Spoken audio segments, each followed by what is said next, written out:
Hey, it's Maximo and welcome to Maximo's Travels.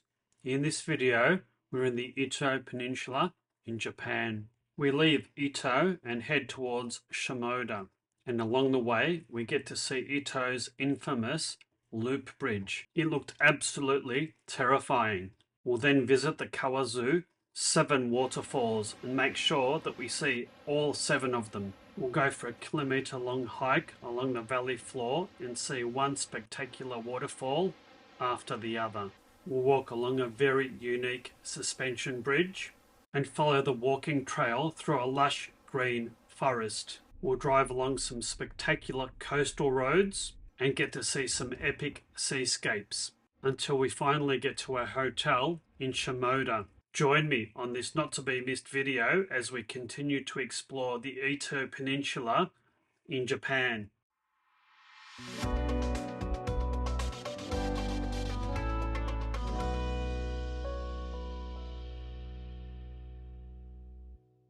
This was our second full day on the Ito Peninsula, and we were leaving Ito to travel down south to Shimoda via the magnificent Seven Waterfalls and the infamous Loop Bridge. We checked out of our hotel, jumped in the rental car and headed to our next destination, the Kawazu Nanadaru. Try saying that after you've had a few sakis. And that roughly translates to the Seven Waterfalls. And funnily enough, there's seven waterfalls in the mountains above the Kawazu town in southeastern Izu. It was quite a scenic drive along the coast on routes 135, 414 and 115. From our hotel in Ito, the journey was around about 1 hour and 15 minutes and around about 46 kilometers. The interior of the Ito Peninsula is quite rugged. It's sparsely populated and features many high mountains and dense forests. After our recent driving experiences on Awaji and Shikoku Islands, where we drove down narrow roads and up steep hills, the roads here were of a pretty good quality, although we did stick to all the major roads, and luckily for us, there weren't any toll roads to be seen. We settled in and enjoyed the nice drive along rural and coastal roads.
In the distance, but it's just too cloudy over there to actually see it.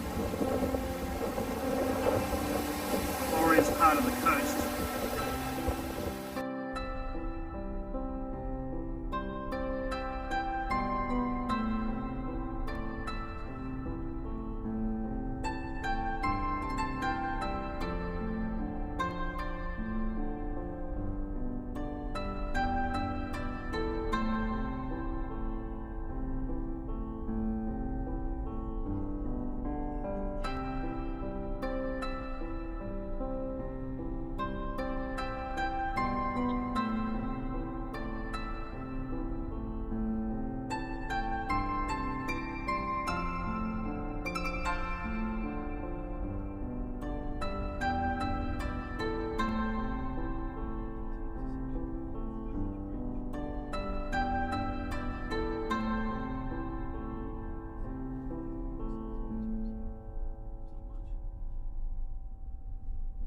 If you're enjoying this video, then hit that like button and don't forget to subscribe to the channel. If you want to be notified of all my future videos, hit that notify bell. If you'd like to see more videos like this one, then please consider supporting my channel by buying me a coffee. Up until this point, the roads were pretty decent, wide, not scary at all, but that was just about to change in a very big way, very quickly. The sat-nav somehow said that we needed to be on that road that was far above our heads. It was going to be interesting. Oh, here it is. That bridge is insane. Crazy. I'll stop and take a photo. Can I from here? Come on, dear. Yeah.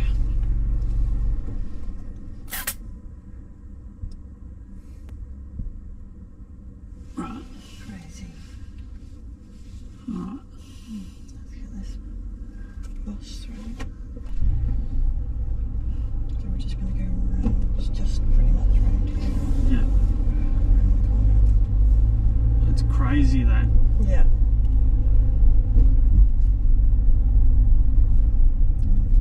Oh, and roadworks. Saying to stop.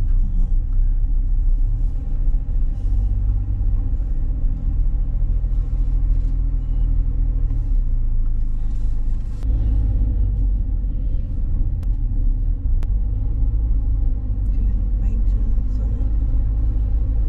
What? Doing maintenance on the bridge.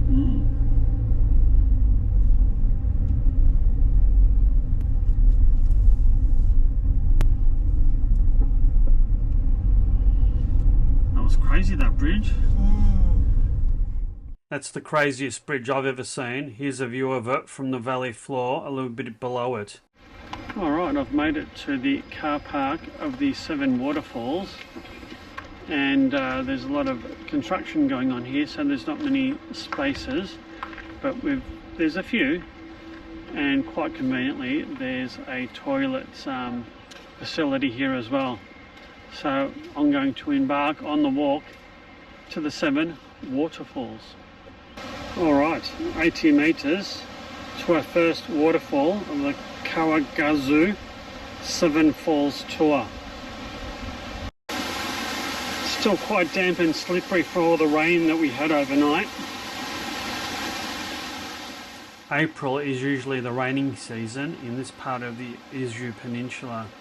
It did rain a hell of a lot the night before, and we were fortunate that it was a reasonably clear day with no rain at the time we visited the waterfalls. But it meant that the waterfalls were in their full fury.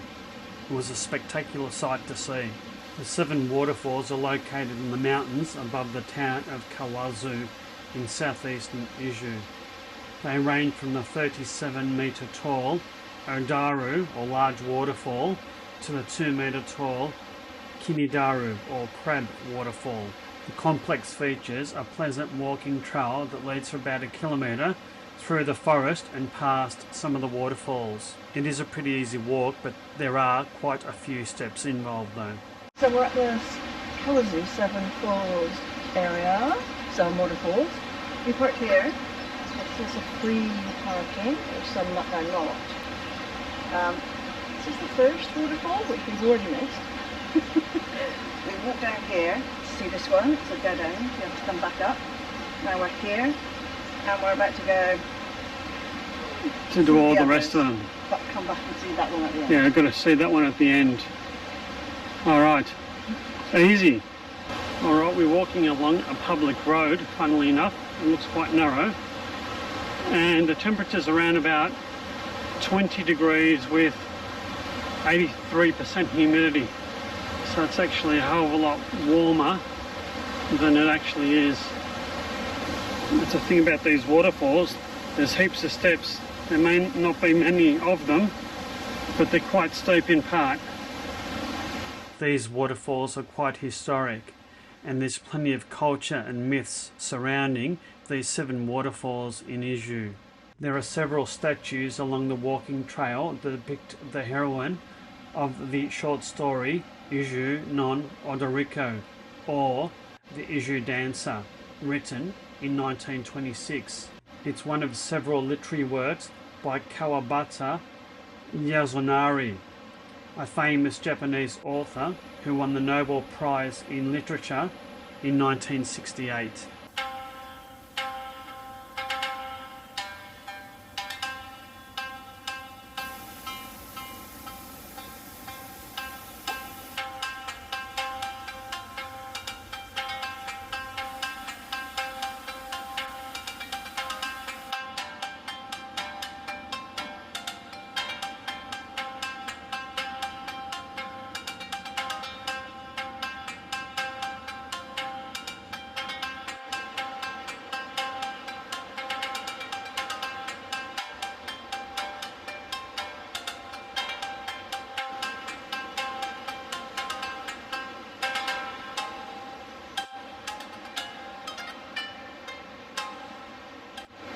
It's a pretty smooth, well-maintained path. It's a pity that there's so many stairs. But even from the top, you get some gorgeous views of the river and the gully.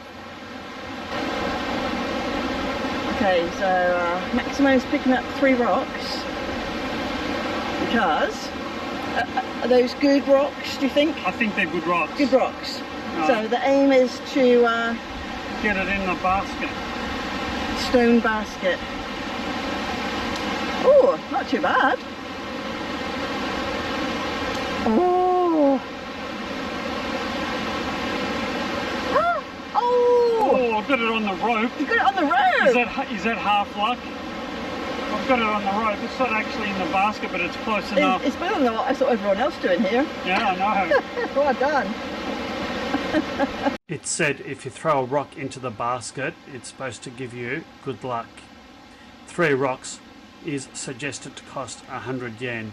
This is the biggest sculpture along the walk, and it's the Izu Dancer in front of Shokkakiduru Waterfall. It really is a picturesque and tranquil area, and you have the constant sound of water flowing.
This is nowhere near as scary as that rope bridge. Nowhere near. It sways a little bit, not much.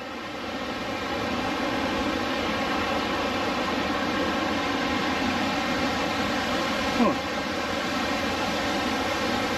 There's Joe. It's weird that it's got like an S shape. I've never seen one like that. No. It's quite stable too. It's a bit wobbly. Yeah. Very shallow steps. They are. And there's no like, we can see like You can't see through.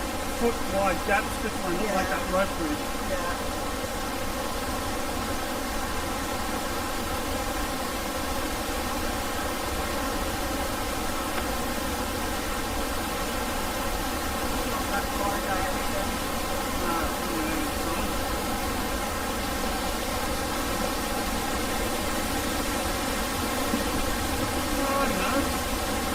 Reasonable gap. not like No, it's not. No.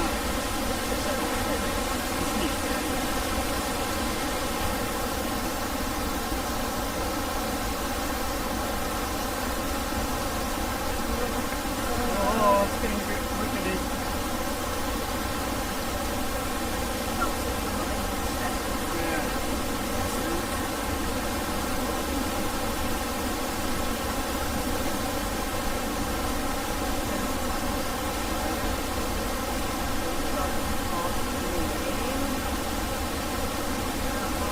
That suspension bridge was quite unique, and there was an added benefit that we got to experience walking across it. It was both unexpected and welcome.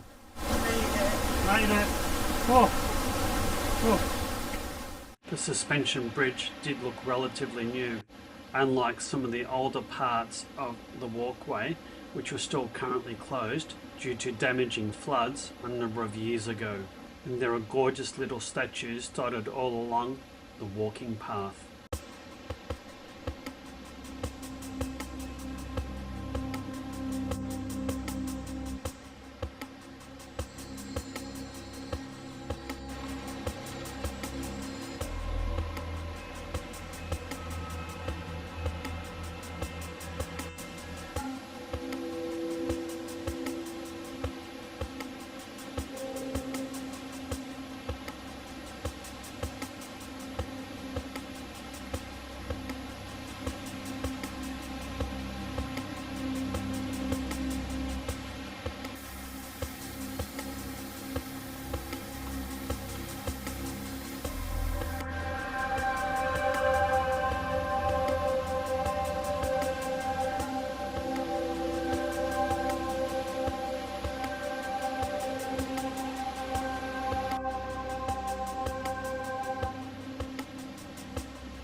This has been such a beautiful walk, quite a few steep steps, but absolutely lovely scenery here.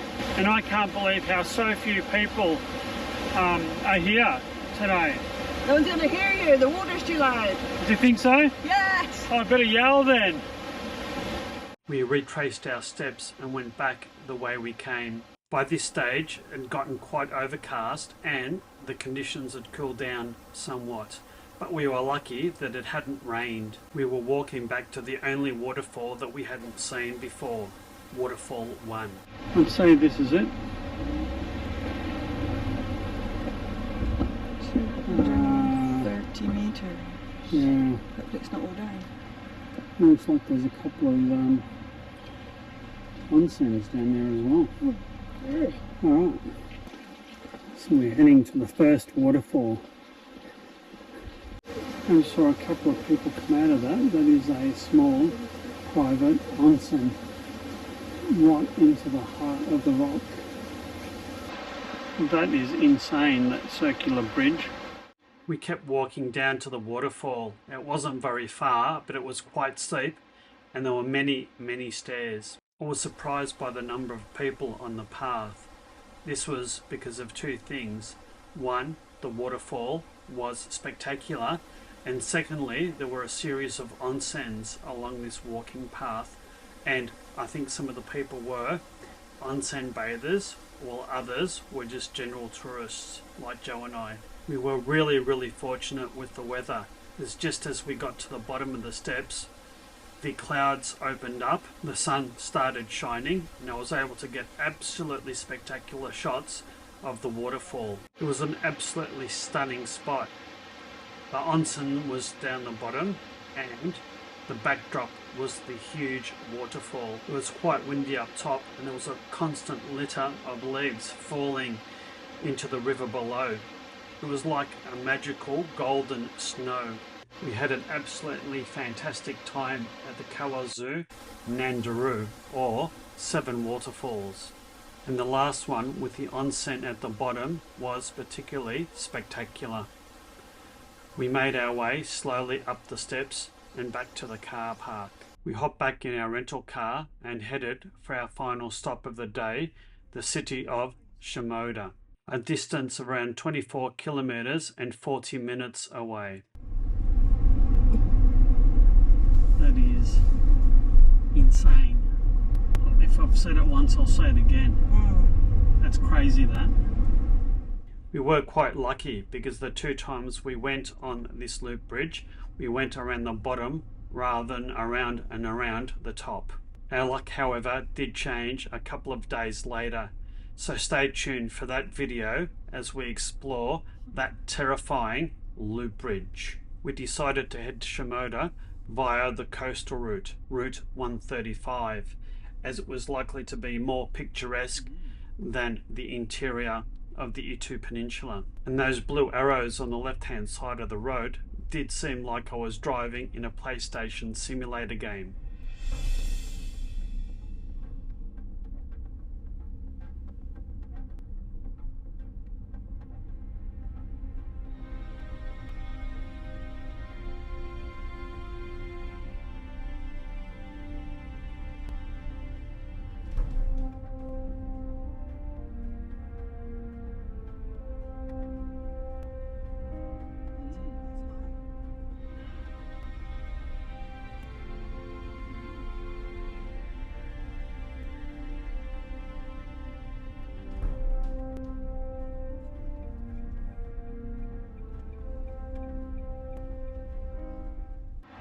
Alrighty, so we are here, Cape Hone.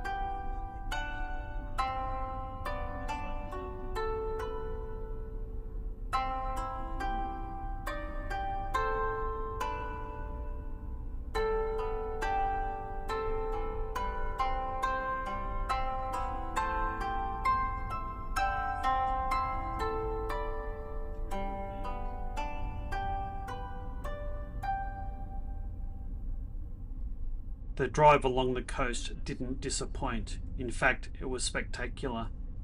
And as we approached the town of Shimoda, we could see our hotel looming in the distance. Shimoda is famous for its onsen, sandy beaches, and the place where Commodore Perry first set down, opening up Japan to the rest of the world. We were really looking forward to exploring this area, so look out for my future videos as we explore in and around Shimoda. Also look out for my review of this hotel in Shimoda. We drove into the car park and were greeted by wildly enthusiastic hotel staff. Hello. Konnichiwa. Thank you. We checked into the hotel with a minimum of fuss and had a well-earned rest and perhaps even a drink or two. And with that, it ended another perfect day in the Izu Peninsula of Japan. And until I release my next video, you take care and bye for now.